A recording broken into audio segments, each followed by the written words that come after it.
Bueno, hoy día entonces, como les decía, vamos a partir con este tema de los métodos cuantitativos, que, que es la otra gran forma de enfrentar los procesos investigativos dentro de las normas clásicas o de los esquemas clásicos de investigación. De los métodos cuantitativos, por defecto, en todo este tiempo hemos hablado bastante, ¿no? Porque cada vez que definíamos las características de los cualitativos, hacíamos referencia a los cuantitativos y como una manera de distinguirlos unos de otros. Pero de todas maneras vamos a repasar la que son ¿cómo se llama? Las principales diferencias. Acá tenemos algunas características de los métodos cuantitativos. Eh, como les dije yo hace bastante tiempo atrás, el método cuantitativo básicamente eh, se, se funda en esta aspiración a encontrar, en encontrar relaciones causales o vinculaciones fuertes entre variables que determinan el por qué las cosas en la realidad son como son. Desde ese punto de vista, ¿no es cierto?, podemos afirmar que los métodos cuánticos dentro de la, de la ubicación, en lo que se denomina la epistemología de la ciencia y de la investigación científica, están muy cercanos a los métodos positivistas. Y los métodos positivistas, por cierto, son aquellos que vienen o se derivan del estudio de las ciencias naturales, las ciencias duras, en particular del desarrollo de la física, y que emergen como una corriente de pensamiento, como una manera de enfrentar y entender las cosas en el mundo, digamos, en la cotidianidad o en la realidad. Ahora, el positivismo, dentro de todas sus formas y sus características, establece que existe o es posible hacer una distinción entre el sujeto y el objeto. Es decir, que lo que ocurre fuera del observador es algo que ocurre independientemente del observador y que el observador es capaz de capturarlo mediante distintos instrumentos, técnicas, procedimientos o lo que sea. Entonces, el método cuantitativo se asocia a esta manera de pensar. Y que ahí viene un poco el tema de la objetividad, en el sentido, como lo hemos hablado varias veces ya, de establecer esta diferenciación entre el objeto de estudio y el sujeto que lo está estudiando. Ahora, como yo les he dicho anteriormente, hay corrientes de pensamiento que cuestionan un poco esta forma de entender las cosas. Pero en lo tradicional esto se entiende de esta manera. Y aquí hay que hacer necesariamente el punto de diferenciación con los métodos cualitativos, donde el sujeto y el objeto en el proceso investigativo se confunden. Es decir, no es que se confundan, sino que se mezclan. Y de alguna manera la presencia del observador altera lo que se está observando. Y hay una relación de ida y vuelta entre el sujeto y el objeto, y los resultados de la investigación normalmente tienen mucho de interpretación. Eh, por lo tanto, una diferenciación, que es la diferenciación clásica entre los métodos cuantitativos y cualitativos, es el distanciamiento entre lo que es el objeto y entre lo que es el sujeto de estudio. Ahora, otra diferenciación, que es una característica de los métodos cuantitativos, por cierto, es esto de la forma en que se enfrentan los procesos investigativos. Los métodos cuantitativos son mucho más estructurados, y estructurados en todas las etapas del proceso investigativo. Es decir, eh, el método cuanti es mucho más rígido que el método quali. Si ustedes recuerdan, cuando hablábamos de los métodos quali, decíamos que es posible que en el transcurso del proceso investigativo se alteren de alguna manera, se vayan modificando las pautas de observación o las categorías de los análisis dentro del método cualitativo o de lo que se había definido previamente. En cambio, en el método cuantitativo, esto es un proceso que es rígido. Cuando yo planifico un estudio cuantitativo, lo que planifico es lo que se lleva a la práctica, y no hay posibilidad o no hay espacio para hacer alguna modificación. La gran característica del método cuantitativo es que integra en su diseño y en su análisis a la matemática, y la integra como una parte fundamental del estudio. Eh, y la matemática que se integra en esto, por cierto, prácticamente en todos los estudios cuantitativos, es la estadística descriptiva. Y en el caso de las encuestas, además de la estadística descriptiva, también se integra la estadística inferencial.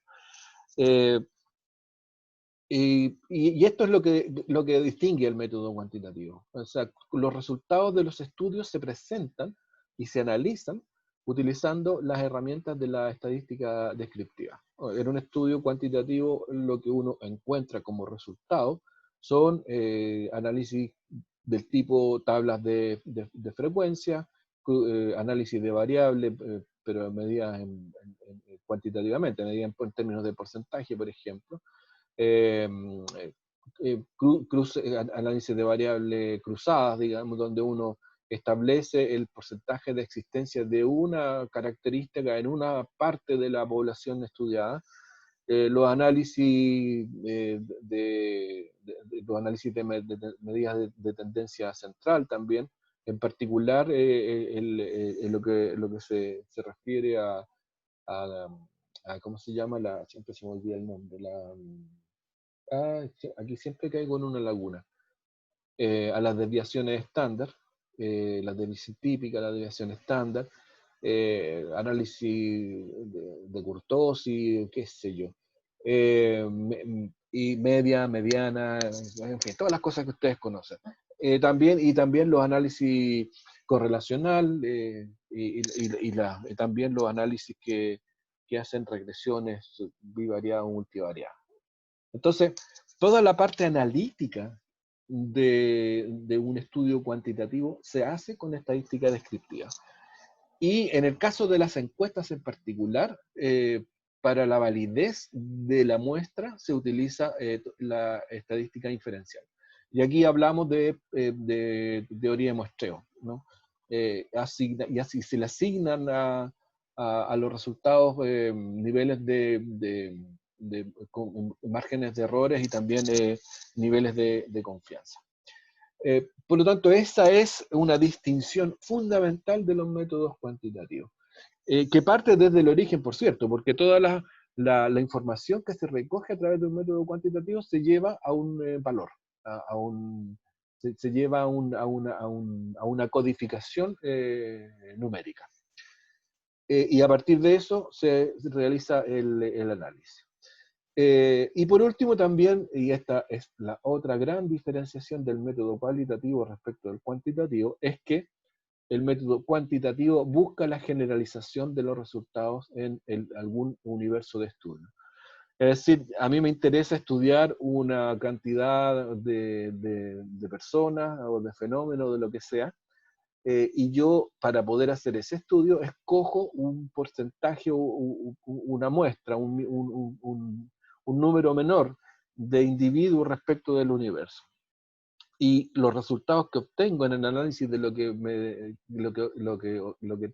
en el análisis de los resultados de ese universo menor, soy capaz de extrapolarlo a todo el universo de estudio. Entonces, los estudios cuantitativos buscan, por cierto, la generalización de los resultados que tienen a partir de una muestra y hacia un universo mayor.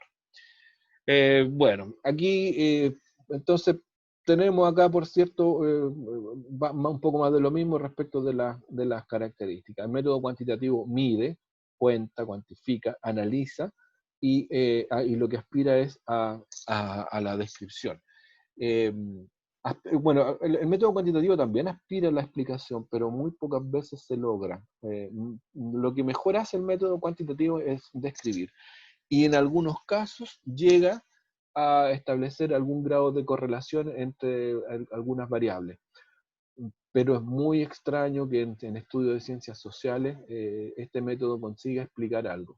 Y cuando digo explicar algo, me refiero a encontrar regularidad entre dos variables y encontrar una fórmula del tipo de ecuación que permita establecer un vínculo fuerte entre dos variables. A lo más que llega es a establecer asociaciones positivas del tipo correlación de Pearson entre un par de variables o asociaciones entre multivariados, es decir, cómo se comportan un conjunto de variables respecto de otras, en donde se asignan distintas ponderaciones explicativas en función de un conjunto de variables hacia otra. Pero a lo más que se puede, que se llega, ¿no? Rara vez se consiguen cuestiones más profundas que eso. Eh, Ahora, ¿qué entendemos por medir? Porque aquí es un tema importante. Los métodos cuantitativos se dice que miden, pero ¿qué vamos a hacer? ¿O cómo se expresa este asunto de medir? Primero que todo, lo que se hace es respecto de una muestra, por cierto, que aspira a explicar un universo, lo que se hace es transformar características que son internas de mi objeto de estudio digamos, transformarla en cuestiones numéricas y ahí establecer una descripción. La medición aquí está entonces vinculada a la capacidad que tengo yo de transformar la regularidad o la existencia de ciertas características en un universo de estudio en números, ¿no? Básicamente a eso se refiere este asunto de la medición, por una parte. Por otro lado también, la medición sirve como rasgo comparativo de una realidad respecto de otras realidades conocidas. Es lo que normalmente se denomina los estudios comparados. Es decir, yo a partir de lo que obtengo en una muestra y lo que obtengo en un estudio de un conjunto de datos numéricos que están asociados a ciertas variables de características de una población, esas características expresadas en términos numéricos, yo las comparo con otra población. Y ahí estoy haciendo una suerte de medición, es decir, comparar lo que obtengo con un dato previamente conocido. De tal manera de establecer una suerte de ubicación de las características que yo estoy consiguiendo respecto de otra situación que tenga, que sea comparable, por cierto. ¿A qué me estoy refiriendo yo con esto? Lo que estoy diciendo es lo siguiente. Por ejemplo, si yo hago una encuesta en Chile, antes de salir de Chile, por ejemplo, yo hago una encuesta en una comuna de la región metropolitana, respecto a cualquier tema. Yo voy a hacer una suerte de medición dentro de lo que ocurre dentro de la comuna. Supongamos que estamos midiendo, no sé, pues el nivel de adhesión ¿qué puede ser? ¿Qué característica podemos hacer? A ver, estoy un poco bruto. Bueno, lo que se me ocurre en este minuto, el nivel de adhesión a los distintos equipos de fútbol que hay en Chile, por decir algo. Entonces yo lo mido en una comuna. Y ahí me va a aparecer que el porcentaje de adhesión, no sé, pues al Colo-Colo, a la Universidad de Chile, a la Universidad Católica, al Auda Italiano, Palestino, a lo que sea. Y ahí estoy haciendo una suerte de descripción de mi objeto de estudio. Ahora yo ese objeto de estudio en una comuna específica lo puedo comparar con una situación similar en otra comuna de la misma región metropolitana o en una comuna de otra región. Entonces ahí hago una comparación distinta, pero, o sea, hago una suerte de medición distinta, porque comparo lo que yo obtuve en mi universo de estudio con otro universo de estudio, que ya está previamente conocido. Y ahí hago una suerte de comparación entre ambas características, entre ambas mediciones. Por cierto que también a través de lo que se entiende normalmente por medir, yo puedo hacer estandarizaciones, jerarquizaciones, puedo hacer comparaciones, buscar regularidades, etc. Y por último, en esto de medir, yo busco cómo se vinculan ciertas variables dentro de mi universo de estudio. Es decir, que si yo puedo establecer que, siguiendo con este ejemplo de la adhesión a los distintos equipos de fútbol que hay en Chile, yo puedo establecer que para una determinada adhesión hay preferencia entre hombres o mujeres, o que si aumenta el nivel socioeconómico, disminuye la adhesión hacia algún equipo de fútbol, o aumenta o no aumenta. Puedo ahí establecer tipos de relaciones o correlaciones entre distintas variables que hay. Entonces, todas estas acciones constituyen, por cierto, tipos de mediciones. Y todo esto se puede hacer solo cuando tenemos datos cuantitativos, es decir, cuando hemos medido y transformado las variables de un universo de estudio en números.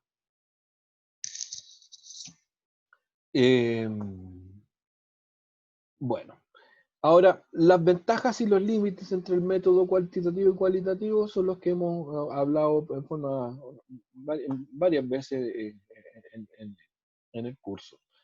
Respecto de los métodos cuantitativos, tienen un bajo alcance explicativo, son rígidos y requieren muchos recursos materiales, humanos y físicos. Respecto de los métodos cualitativos, tiene un alto alcance en un universo de estudio, son replicables. Perdón, tengo un error aquí. Esto de acá son los métodos.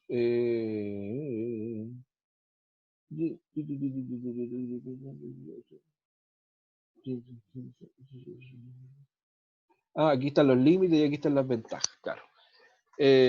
Entonces, las ventajas del método cuantitativo son el alto alcance que tienen respecto de un universo de estudio. O sea, yo con un método cuantitativo puedo estudiar un universo de estudio muy, muy grande.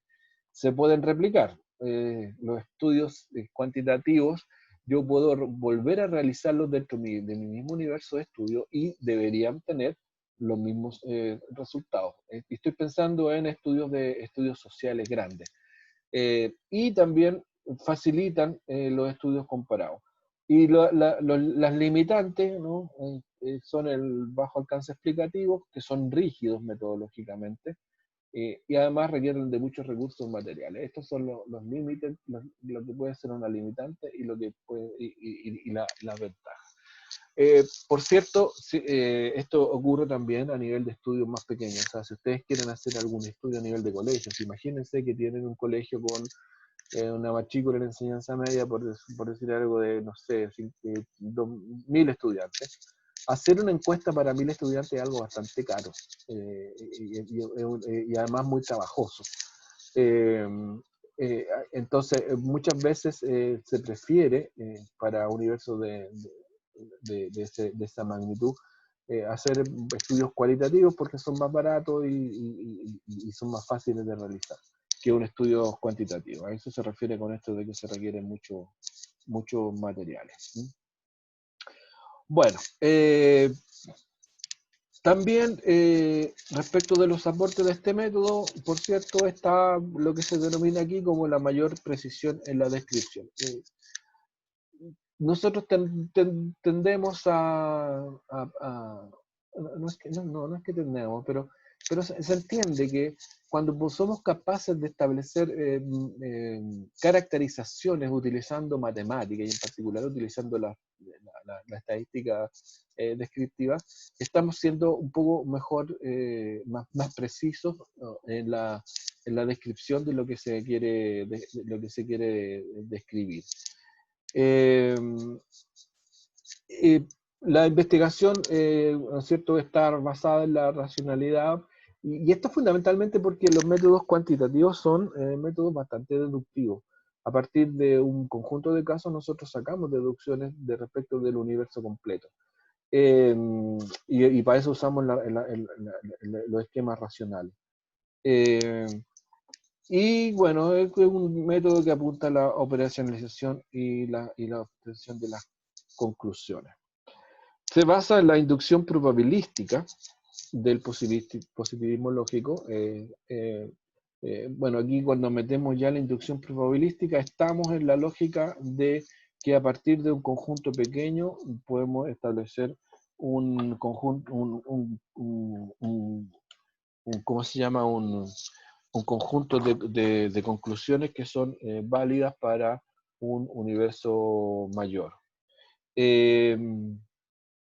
Tenemos que la medición es penetrante, ¿no es cierto? O sea, la medición se hace en todo el universo y una medición que es controlada.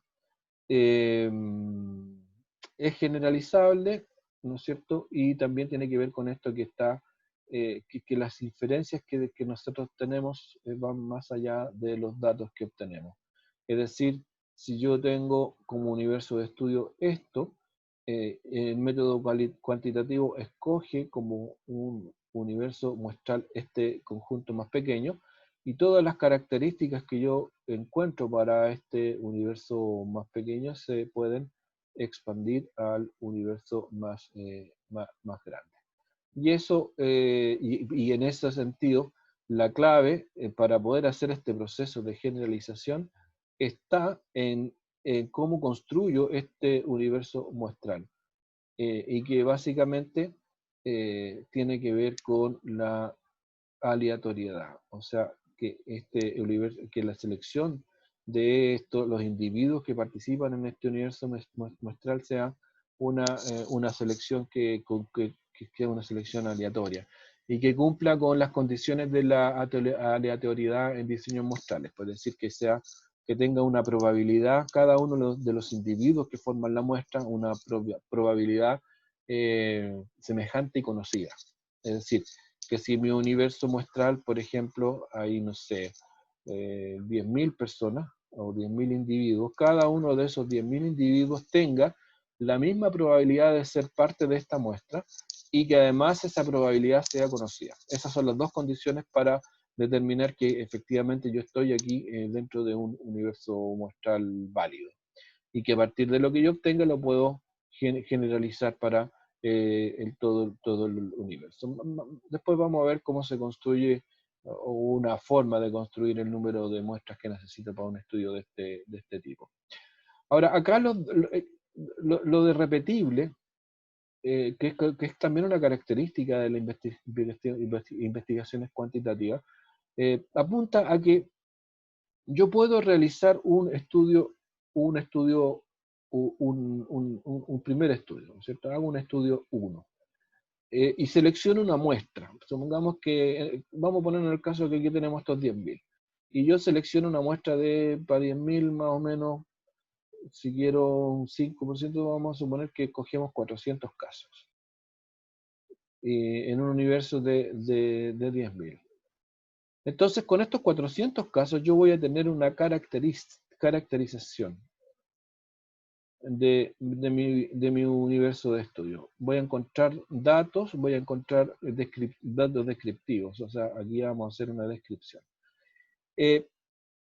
Si yo hago un correcto estudio, al poco tiempo después puedo hacer un segundo estudio y puedo escoger nuevamente una muestra de 400 casos que considere de individuos distintos a los originales. O sea, aquí yo puedo tener 400 individuos y acá puedo tener 400 individuos distintos. Y los someto al mismo estudio. Y lo que debería obtener es una caracterización, o sea, una descripción que sea equivalente, una descripción equivalente o similar a la que obtuve anteriormente. En ese sentido, se dice que los métodos cuantitativos son repetibles en la obtención de los datos. O sea que lo que yo obtengo en una encuesta, si esa encuesta se hizo efectivamente a través de un método que son aleatorios, en el diseño muestral, a eso me refiero, y si se aplica en un periodo de tiempo distinto, que no puede ser mucho más, tampoco puede ser un gran periodo de tiempo, pero supongamos que yo hago un estudio en un colegio a principios de año, después lo repito a mediados de año. En ambos casos, yo debería tener descripciones similares. Evidentemente, si es que yo aplico también el mismo instrumento, o sea, aquí aplico un cuestionario, aquí aplico una encuesta y aquí vuelvo a aplicar el mismo cuestionario y la misma encuesta. Entonces, debería obtener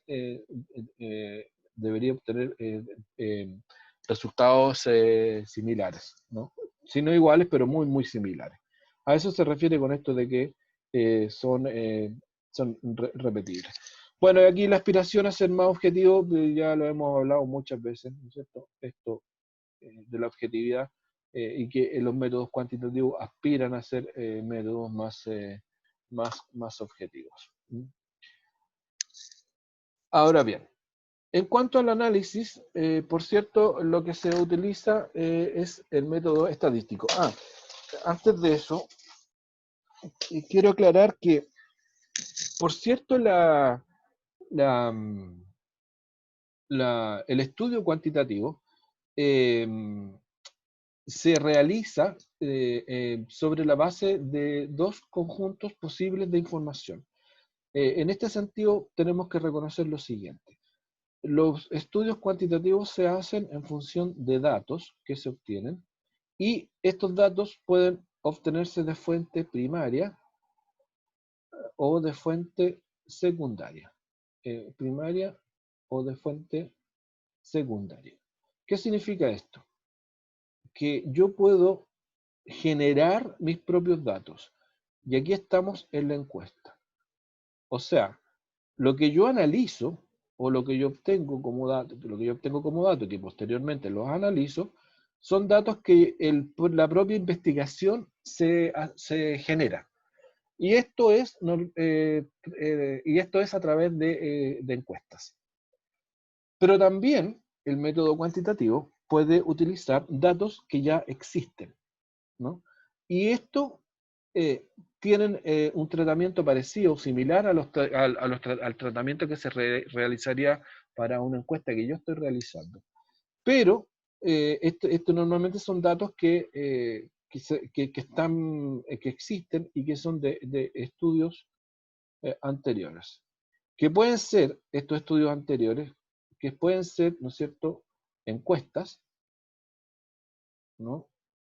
O pueden ser distintos tipos de mediciones.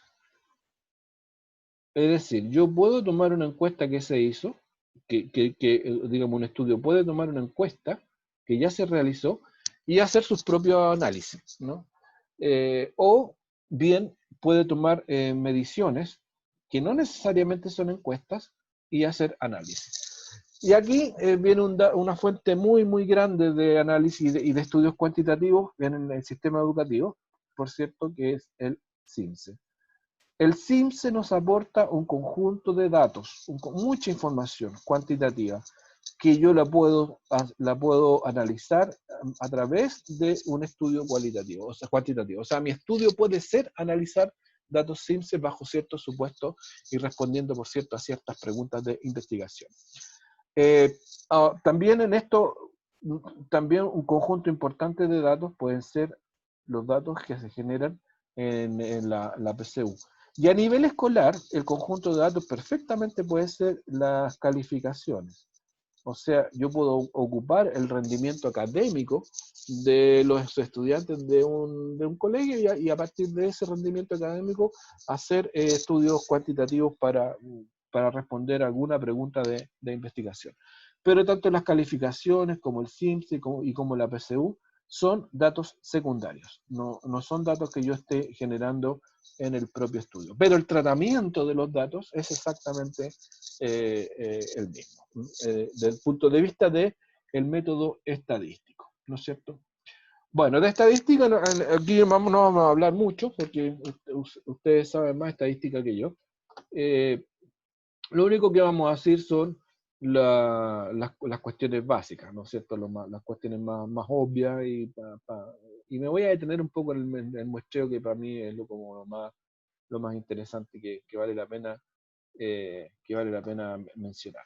Pero cuando estamos en datos primarios o secundarios, en el análisis de datos, ahí lo que usamos, por cierto, es la estadística descriptiva. Bueno, la estadística, como dice acá, es una disciplina que es una parte de la matemática, por cierto, que busca reunir información y a través del análisis de datos encontrar significados dependiendo del tipo de pregunta de investigación. Nosotros podemos establecer, por cierto, una relación entre el tipo de investigación y el tipo de análisis. yo puedo decir que para distintos tipos de investigación puedo hacer distintos análisis estadísticos, o puedo ocupar distintos instrumentos. Si estoy en una investigación exploratoria, entonces este tipo de investigación, y aquí vamos a poner tipo de análisis estadístico. Si estoy en una investigación que puede ser una investigación exploratoria, lo más probable es que aquí yo lo que haga sean tablas de frecuencia, ¿no es cierto? Tablas de frecuencia simple. Y con esto yo voy a hacer la descripción de mi objeto de estudio. Si estoy en una... esto es válido para la exploratoria y también para la descriptiva, ¿no? En ambos, lo que ayuda son las tablas de frecuencia simple. Si estoy en una correlacional, y si quiero aspirar a una explicativa, ya aquí la batería la batería de instrumentos de la estadística digamos, la tengo que ampliar aquí establecer correlaciones simples, que pueden ser correlaciones bivariadas o multivariadas. Y también puedo hacer análisis de regresiones. Y también regresiones entre dos variables o regresiones entre más de dos variables, regresiones bivariadas y multivariadas. Entonces, dependiendo del tipo de investigación que yo esté realizando, va a definir también el tipo de análisis que yo haga. Por cierto que si yo defino mi investigación como una exploratoria o descriptiva, con esta herramienta voy a estar dando cuenta de lo que necesito. Pero si defino como investigación más bien una investigación correlacional o explicativa, voy a estar metido o voy a tener que ocupar este otro tipo de ¿cómo se llama? De análisis estadístico. Y recuerden que esto, del tipo de investigación, por cierto, o el tipo de investigación nace de los objetivos de estudio. Yo cuando defino mis objetivos estoy también relacionando directamente el tipo de investigación en el que estamos metidos. Bueno, entonces el tipo de análisis estadístico depende del tipo de investigación. ¿Qué es lo que necesito saber de los datos para poder satisfacer de buena manera los objetivos de mi investigación? Estamos. Bueno, ¿qué vamos a entender por estadística descriptiva? Aquí está, recopilar, la estadística descriptiva recopila, analiza, estudia y describe la totalidad de individuos. Esto de a través de los individuos, básicamente, no es que describe a los individuos, sino que describe las propiedades asignadas a esos individuos. Y bueno, y de ahí la sistematiza, la analiza y lo simplifica la cantidad de información o los datos. Aquí lo que hacemos es, a partir de los datos, obtener información. Básicamente esto es lo que se hace con este estudio. ¿Qué significa esto? Yo puedo tener una tabla con muchos datos, o una base de datos, ¿no es cierto? Y desde aquí yo puedo establecer tablas de frecuencia.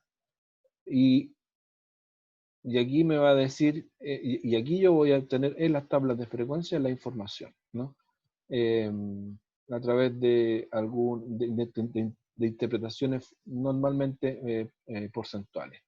Es decir, un fenómeno se repite tantas veces dentro de una muestra de tantos individuos. Pero la estadística descriptiva básicamente lo que hace es eso. Es una forma de sistematizar la información y de analizar la población que se está estudiando. Bueno, aquí están los elementos recurrentes en los estudios cuantitativos. Las tablas de frecuencia, las medidas de tendencia central, y los estudios de correlaciones bivariadas y multivariadas, y también las regresiones.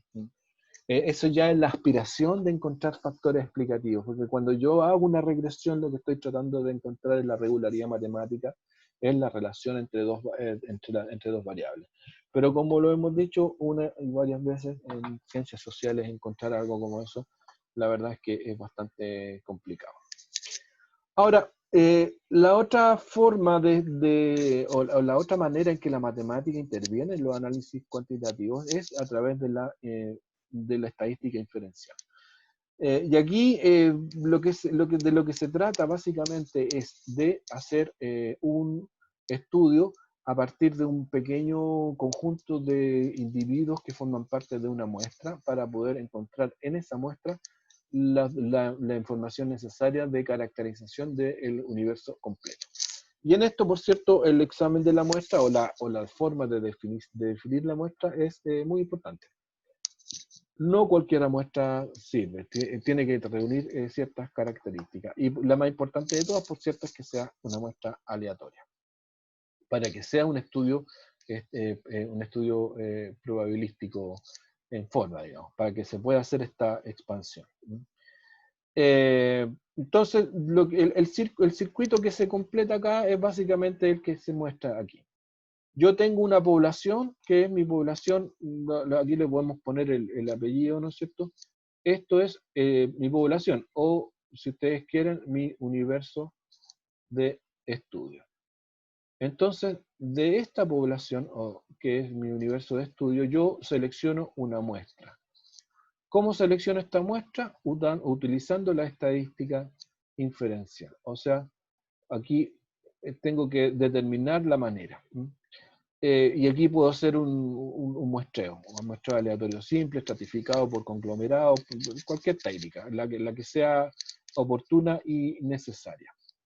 Después hago el estudio de la muestra y lo que obtengo lo transformo en datos numéricos que lo llevo a un análisis. Y de este análisis yo obtengo conclusiones a partir de lo que he obtenido de la muestra. Y como yo hice un estudio basado, o como la selección de la muestra es una muestra probabilística, entonces lo que ocurre es que los datos que yo obtuve, o las conclusiones que yo obtuve a partir del análisis de datos, son válidas para toda la población. Pero en esta validez, aquí tengo que tener claro que la validez está sujeta a un margen de error muestral, ¿no es cierto? Y también que tiene un cierto nivel de confianza, ¿no? Que son los dos parámetros para poder hacer una buena interpretación de la información que estoy obteniendo de los datos de la muestra. O sea, si yo digo, por ejemplo, que hay entre cierto parámetro, ¿no es cierto?, se cumple en un 30% en la muestra, lo que yo tengo que tener claro es que este 30% está sujeto a un más menos, que va a ser un error muestral, bueno, que el error muestral, ustedes saben, se calcula. Pero supongamos que vamos a decir que tenemos un error muestral de un 3%. Entonces, lo que en la muestra es un 30%, en la población es un valor que está entre un 27 y un 33%. O sea, aquí tengo un intervalo en donde yo puedo encontrar el valor real dentro de la población. Y que además, dependiendo del número de casos que yo elija para la muestra y en una combinación también con la definición de margen de error tengo un nivel de confianza, que yo puedo definir que el nivel de confianza es a un 95%, y eso significa que el valor que yo encontré en la muestra para un estimador, o sea, si yo digo este 30%, con un 95% de confianza en la población lo voy a encontrar entre un 27 y un 33%. O sea, aquí tengo mi nivel de confianza. O sea, yo defino un intervalo entre un 27 y un 33, que en este intervalo está el valor verdadero en la población, que en la muestra me da un 30%, y que existe un 95% de probabilidad de que efectivamente el valor real en la población esté dentro de este intervalo. O sea, hay un 5% de probabilidad de que sea otro valor distinto, que no esté metido acá. Bueno, entonces, lo que hay que tener claro en esto es que cuando yo hago la extrapolación de los datos o las conclusiones del análisis de la muestra a toda la población, esas conclusiones están sujetas a estas dos restricciones, que tienen un margen de error, ¿no es cierto? Y que además tienen un nivel de confianza.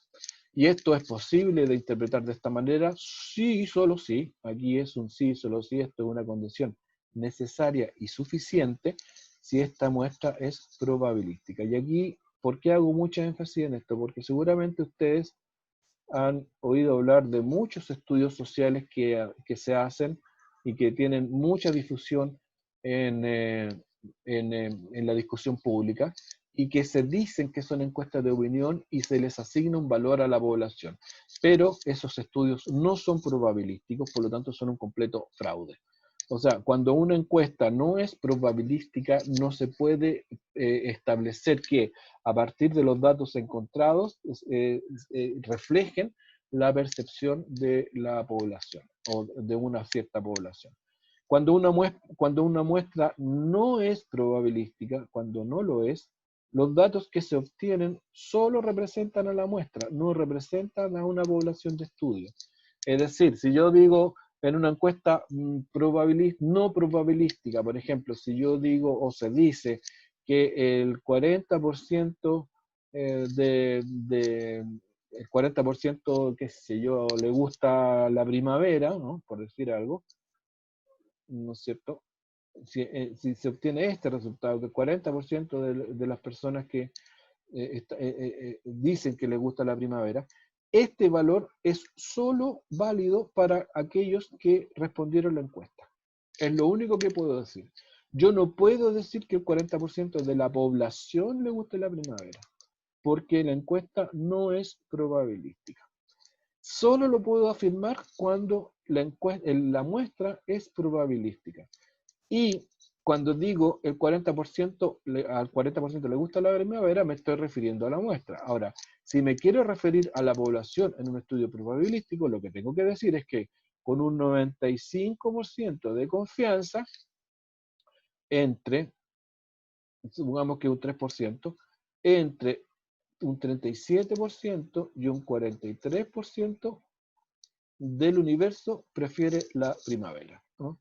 O sea, el valor está aquí, con un 95% de confianza. Entonces, la forma correcta de leer el resultado de un estudio probabilístico es decir, mire, con un 95% de confianza, aquellas personas que prefieren la primavera está en el intervalo entre un 37 y un 43%, o lo que es lo mismo, decir, un 40% más menos 3%. Esa es la forma correcta. Pero pero esto, insisto en esta idea que es muy relevante, sí y solo sí la muestra es probabilística. Si no es probabilística, no se puede hacer nada de esto. Ahora bien, los conceptos básicos dentro del estudio de muestreo, de este tipo de estudios, por cierto, son la población, que es el conjunto del universo de estudios, o sea, son todos los individuos que forman parte de mi universo de estudios. Los estudios censales, que son estudios que se hacen en toda la población, y aquí no hay diferenciación entre la muestra y el universo, ¿no es cierto? Cuando yo hago un censo, la muestra es igual al universo. O sea, yo hago un estudio considerando todo el universo. Entonces aquí ya no tengo, no hago ningún tipo de ¿cómo se llama?, de ejercicio probabilístico para determinar cuántas personas voy a incorporar en el estudio. No, aquí son todos. Y esto se hace en el censo, valga la redundancia. En Chile nosotros cada 10 años hacemos un censo. ¿Y qué es lo que se hace en el censo? Se encuesta a toda la población, ¿no es cierto? Y estas son las ocasiones que nos quedamos todos en la casa y esperamos que lleguen las personas que son quienes toman la encuesta. Y en este censo se mide o se hace una encuesta a todo el mundo. Entonces, obviamente lo que aquí aparece como resultado de la encuesta es equivalente a lo que ocurre efectivamente en el universo. Bueno, la muestra es lo que hemos estado hablando todo el rato, un conjunto de reducido de individuos. Y el error muestral también es lo que hemos estado conversando. Es que es la diferencia para un parámetro específico entre lo que se obtiene en la muestra respecto de lo que existe en el universo. Y aquí hay un error muestral. Y el error muestral, por cierto, es parte de cualquier tipo de medición. Siempre, en todas las mediciones y en todas las ciencias, no solamente en las ciencias sociales. Siempre hay situaciones que se asocian o que dan pie a errores muestrales. O sea, cada vez que yo hago una medición, el resultado que estoy obteniendo está dentro de un intervalo de resultados. Bueno, por lo tanto, dicho todo esto, cada vez que hacemos un estudio que no es censal y queremos que sea representativo de un universo, tenemos que hacer un estudio muestral para poder determinarlo. Y como ustedes saben, bueno, aquí la muestra es una selección de personas dentro de un universo mayor. Ahora, las ventajas del muestreo, obviamente, son varias. Es mucho más barato hacer una muestra que el análisis de un universo. Por ejemplo, si yo tengo un universo de 10.000 personas y yo quiero hacer un estudio que esté con un 95% de confianza y que me dé un error muestral más o menos en torno al 5%, aquí necesito alrededor aproximadamente 400 casos. Entonces me sale mucho más barato hacer una encuesta a 400 personas que hacer una encuesta a 10.000. Es más barato, es más rápido, es más fácil. Y bueno, sí, las estimaciones puede que tenga mayor exactitud. La desventaja es bueno, que esto es un ejercicio de representatividad y que, por cierto, hay un error. El error, por cierto, siempre uno quiere que sea lo menor posible. Y si uno quiere disminuir el error para un mismo nivel de confianza, tiene que aumentar los casos. Y no, más o menos, estos son estimaciones.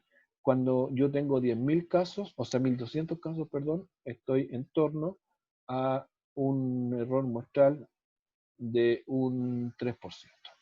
¿No es cierto? O sea, aumentando 3 veces el número de casos, disminuyo en 2 puntos porcentuales el error, más o menos. Las encuestas de opinión en Chile, las que son serias y se hacen usando un muestreo para toda la población, se hacen más o menos en torno al 3% y normalmente se realizan para 1.200 casos. En esto está, por cierto, la encuesta del Centro de Estudios Públicos y las encuestas que hace también el PNUD, que son dentro de lo que conocemos normalmente como estudios sociales en Chile. Estas dos encuestas son las que tienen de instituciones privadas, por cierto, este error. Hay otras encuestas que se hacen en Chile, que es la encuesta de la ENUX, que es la encuesta de caracterización ENUX, que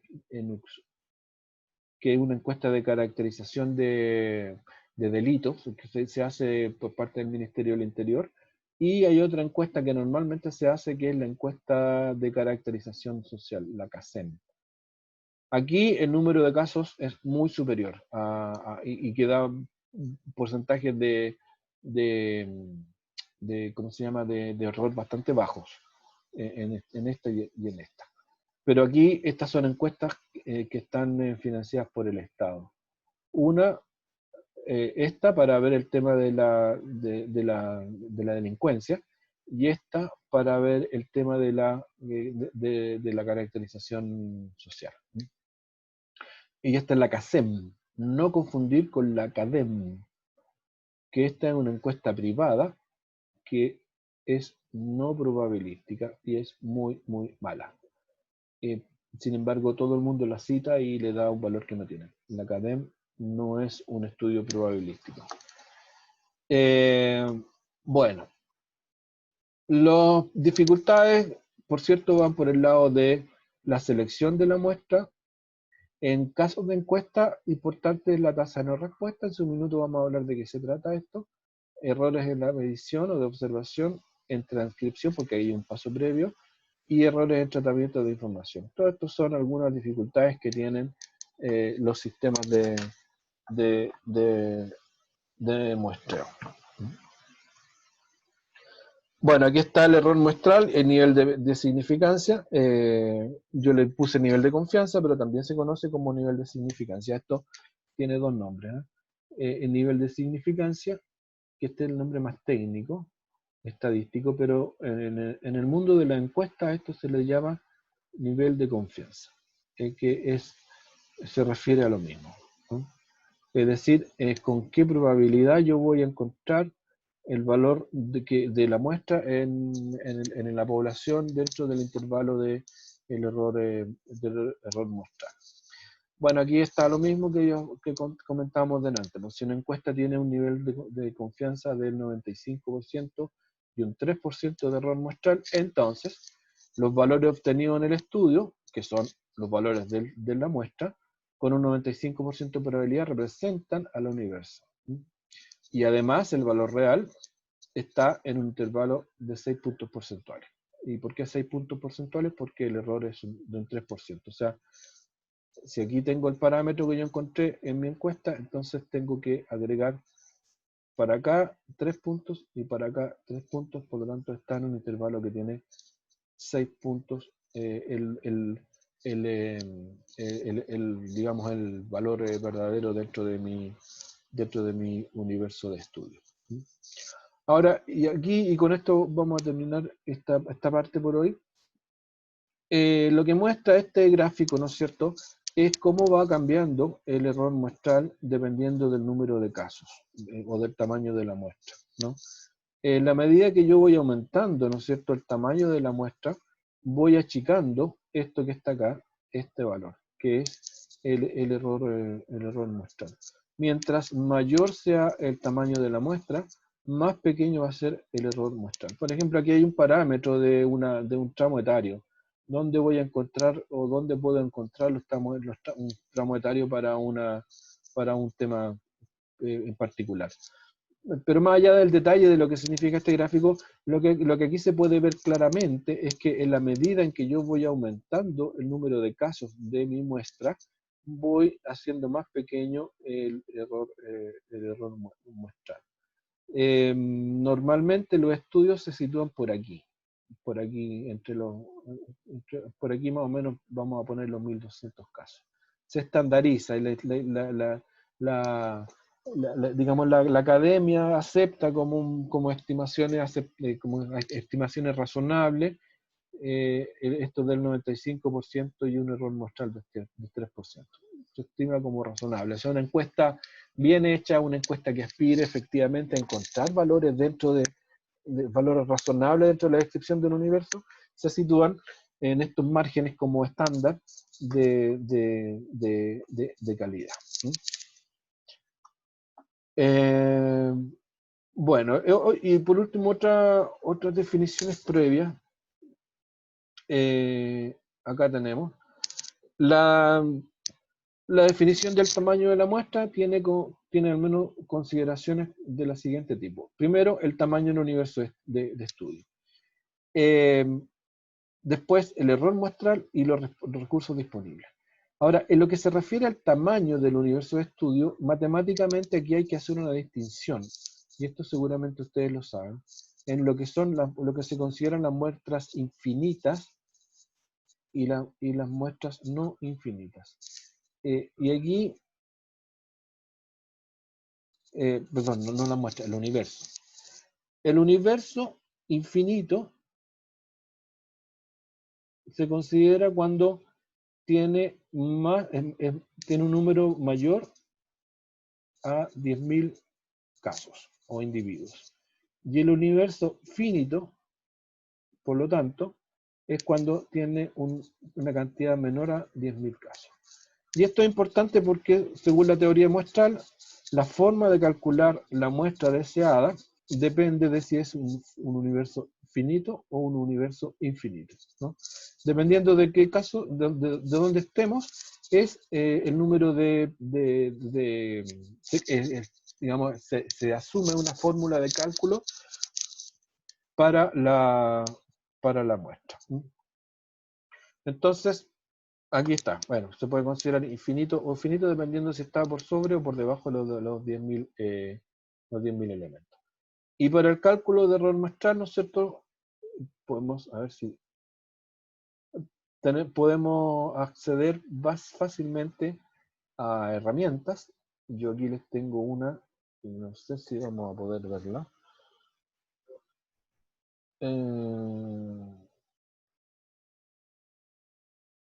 Estoy tratando de mostrarles la herramienta, pero parece que aquí apareció.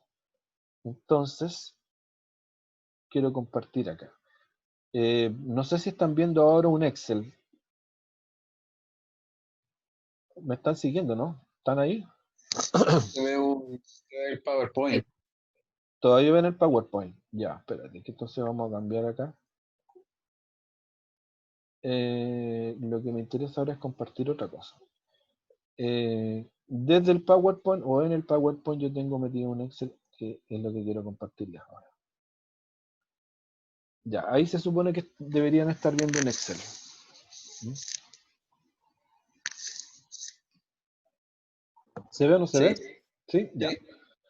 Bueno, aquí es con esta es una planilla accesoria que yo tengo para el cálculo de tamaños de muestra, ¿no? Y uno puede tener,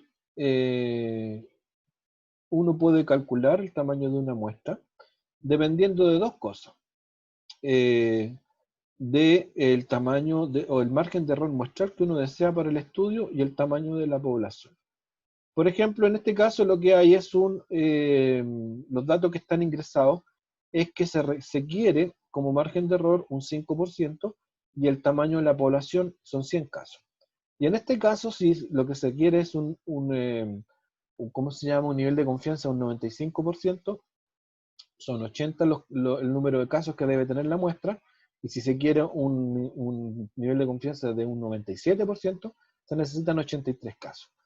Ahora, si yo quisiera un nivel de confianza inferior, por ejemplo, o sea, un error muestral inferior, si yo quiero que sea de un 3% el error muestral, aumenta el número de casos. O sea, necesito más casos para disminuir el error muestral. Y si yo me relajo con el error muestral y lo aumento, necesito menos casos. Ahora, por otro lado, el número de casos también depende del tamaño del universo. Si yo tengo un universo que sea de 1000 casos, para un 5% necesito esta proporción. O sea, si ustedes se fijan, como aumenté los casos, voy a volver a los 100. En el caso si el universo son 100, y yo necesito para un 95% con un 5 de margen de error, necesito 80 casos. O sea, necesito que en la muestra esté el 80% de los que forman el universo. Sin embargo, si aumento a 1000 el universo, para el mismo margen de error y con el mismo nivel de confianza, necesito 278. O sea, ahora necesito un 27%. O sea, del 80% bajé a un 27%. Y si le aumento a 10.000, necesito 370 casos. O sea, aquí ya estamos en un 0,3%. O sea, en un 3% de los casos. Y fíjense que si yo aumento de 10.000 a 20.000, necesito solo 7 casos más para mantener el error en un 5%. Y si yo paso de un universo de 20.000, voy a duplicarlo a 40.000, fíjense lo que va a pasar con el número de casos, que ahora está en 377, pero si aumento el universo al doble, en 40.000 para un 5%, aumento en 381 casos. O sea, aquí la muestra tiende a estabilizarse completamente. En la medida que me despego de los 10.000, ya la muestra, el número de casos que necesito para la muestra tiende a estabilizarse. Y como yo decía adelante, está en torno a los 400. Y si yo bajo esto en un 3%, estoy en torno a los 1000. Bueno, con esta planilla uno puede calcular el número de casos que necesita según el nivel de confianza y el margen de error. Aquí puedo hacer lo mismo para muestra infinita. El porcentaje de error muestral, si yo tengo 300 casos, perdón, el número de muestras. Si yo tengo 300 casos de muestra, el error muestral va a estar en estos márgenes, digamos. Si yo le agrego 400 casos, para un 95% estoy en un 4,9% de error muestral. Y si yo aquí le agrego 20.000 casos, como lo hicimos delante, para un, perdón, no, estoy tonteando. Si yo pongo los 1200 casos, entonces aquí para un 95% con confianza estoy en torno al 3% de error muestral. Y cuando las muestras son finitas, aquí, bueno, aquí tengo que definir la muestra y el tamaño de la población, ¿no? Si yo tengo un tamaño de población de 1000 casos, por ejemplo, con 39 casos que yo seleccione, estoy en un 15% de error muestral, así que esto tengo que subirlo porque no me sirve para nada. Supongamos que tengo plata para hacer 200 encuestas. Entonces pongo, de los 1000 estudiantes voy a encuestar a 200, y si hago eso, mi error muestral va a estar en torno al 6%. Entonces, para bajar un poco el error muestral, para llegar al 5%, voy a aumentar acá el número de encuestas que tengo que hacer, y ahí con 300 encuestas del universo de 1000, estoy en torno al 5% de error muestral, y ahí puedo seleccionar la muestra. Entonces, por esta vía uno determina cuántos son los elementos de la muestra. Otra pregunta que vamos a responder el miércoles es definir quiénes son los que pueden estar, los que deben estar en la muestra. ¿Me van siguiendo, no? Supongo que estoy hablando puros temas que ustedes dominan bien. ¿O no? Sí. ¿Sí? Esto es solo un repaso. Ya, di la verdad, Rosa, ya, di la verdad. Tengo miedo. No se preocupe si esto no es un curso de estadística. Yo lo que quiero es que hagan el link entre el estudio y la estadística, porque esa es la parte más relevante de los estudios cuantitativos, ¿no? En los diseños muestrales. Es decir, si a ustedes les corresponde hacer, por ejemplo, dentro de su desempeño profesional, una encuesta, lo que tienen que tener claro es que si quieren que la encuesta sea buena, tienen que hacer, o hacen una encuesta para todos, es decir, en un estudio censal, o hacen una muestra. Y para hacer una muestra, basta con determinar el universo de estudio y el porcentaje de confianza que quieren, el nivel de confianza y el porcentaje de error. Y con eso determinan cuántos son los que tienen que encuestar. Eso es lo que quiero, todo lo que he estado diciendo, o para allá estaba apuntando, es decir, es bajar lo que ustedes saben, o lo que ustedes estudiaron en la teoría muestreo, que seguramente hicieron un estudio muy abstracto, con muchas complicaciones de fórmula y cosas por el estilo, es bajarlo a una cosa bien concreta, es bajarlo a cómo se trabaja esto cuando hacemos estudios sociales, o sea, estudios cuantitativos, estudios digamos, estudios a través de las encuestas. Esa es la idea. Y, por cierto, recordar de qué se trata todo esto. Ya.